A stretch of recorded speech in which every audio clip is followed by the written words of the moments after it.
You got to take ownership of what's going on in your life. When you're not where you want to be and you say it's because the boss doesn't like you, or it's because the girl treated you this way, or the guy did this, like all those things, you got to take ownership of them. And if you're blaming all these other external things, you're not going to make any changes. And that's going to be a problem. That's the problem too. If you're chronically rejected by people, it's often because of your own insufficiencies. Whether that's cowardice or lack of social skills or whatever it is, it's like, you can't just brush it off as, oh, well, no one likes me, but really I'm okay. It's like, no, wrong. If everyone rejects you, there's probably something wrong, and it's probably deep and difficult, and it's going to be horrible to fix. And so, this isn't a trivial problem. It's not a trivial problem at all. Todd, I'm sorry, all right? I screwed up. I know I screwed up. I don't know great, of course. Here it comes. You can't keep doing this. You can't keep doing shitty things and then feel bad about yourself like that makes it okay. You need to be better. But yet you're fully committed to sabotaging yourself and your career.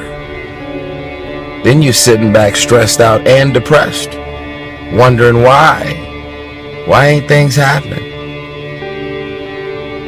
That's the answer. I just gave it to you. It's about as real as it gets. The question is, what are you going to do next week, 2 weeks from now? You're in your own way. You are the reason your career is not on the next level. Nobody else but you.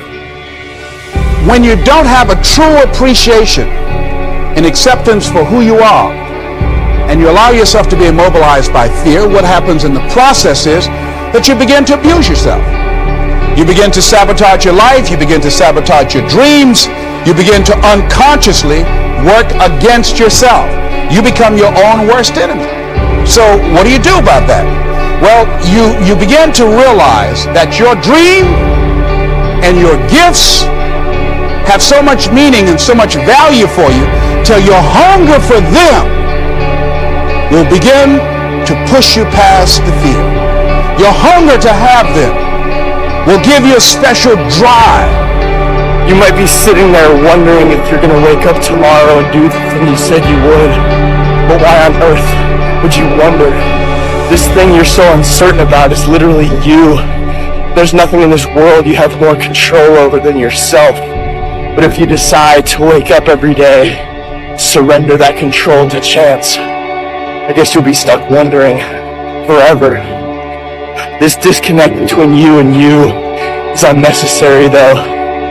The pattern of hoping you fulfill the role of a better you and disobeying that desire every time is completely in your hands. It is a recipe for no self-respect. So there's some certainty within yourself that needs to be built. That's not going to happen by accident. If you look in the mirror and you ask yourself, what do you have to do to be successful? I promise you, your heart will tell you. You never look at yourself in the mirror and say, you let you down. Until you get to that point, you let you down. You're not brave enough. You want to put it on somebody else. The reason why I'm not successful is because of my boss. Have you ever looked at yourself in the mirror and said, I'm not getting up on time. I'm not going to work on time. I'm not putting in 120% when I'm at work. I let me down. You always want to blame other people. You want to hold other people to the fire, but you're not holding yourself to the fire. You just said you give them 50%. You owe you an explanation. You owe you an explanation. You need to look at yourself in the mirror and say, why are you only giving 50%? What's wrong with you? You need to put yourself on punishment. You need to tell you no more TV, no more snacks, no more desserts, no, we working out now. No more alcohol, not right now. No, I can't handle it right now. You need to tell you that you owe you something. This is you versus you. Most of us, we live in and there is something about their story at this exact moment in time that will ignite something in you that is missing, and what is missing in you right now is hope. If you set your own value by what you believe about yourself, if you think that you're worthless, if you're not very good at it, other people pick that up. It doesn't matter what lifestyle you have. It doesn't matter what walk of life you have. No matter what you do, if you allow excuses to tell you what to do, then ultimately the excuses have more control of you than what you have of yourself. So get up, work hard, put some effort into what you want out of life, because all you have is you. All you have is what you have inside. Don't wait for somebody to tell you what to do. You know what you need to do. Get out there and get it done, because that's ultimately what it's going to take. You have to have the courage, the will, and everything you have inside to get to the level and beyond the level you want to be. Life does not stop until they put you on the ground, my friend. Strong mind is a catalyst for change. When you see the best athletes in the world either perform really well or, on the other hand, completely bomb out, it's because of that muscle that lives between the ears.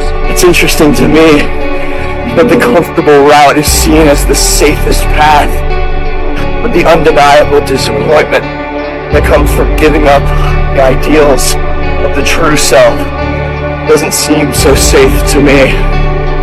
Don't indulge in the comfort that comes with more effort, because that comfort is nothing but a lie. So what kinds of things, what kinds of thoughts are you feeding your consciousness? What kind of things are you putting in your mind that will enable you to either move forward or to justify why you're staying where you are? What really breaks my heart is how stuck people are. And that there are things you can do to change your life for the better. And if you don't have hope, and you don't have this breakthrough where you have, for just a millisecond, this insight where you go, well, what if things did work out? If you don't have that moment, most people stay so stuck in resignation. So it's time to come face to face with pain. Look yourself in the mirror and ask yourself, how much more can you take? Because what hurt you, what tried to cripple you and kill you, only made you stronger.